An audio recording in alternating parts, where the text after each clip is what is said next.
ल हर हर गङ्गे जय जय गङ्गे। यो चाहिँ हाम्रो हरिद्वारमा गङ्गाजी।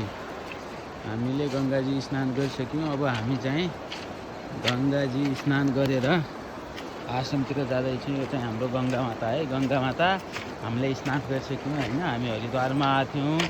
हर हर गङ्गे जय जय गङ्गे, हर हर गङ्गे जय जय गङ्गे, हर हर गङ्गे जय जय गङ्गे होइन।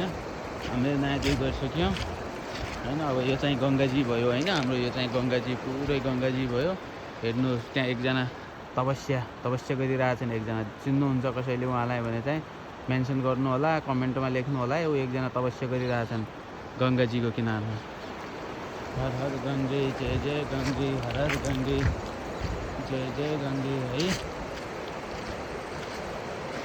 अब हामी चाहिँ गङ्गाजीमा स्नान गरेर आश्रमतिर फर्किँदैछौँ है। यो चाहिँ हरिद्वारमा पवित्र गङ्गाजीको धाम हो है। यो चाहिँ उता हरिद्वार पवित्र गङ्गाजीका आश्रमहरू है त। हामीहरू छौँ पार गरेर यो चाहिँ हाम्रो गङ्गाजी भयो है।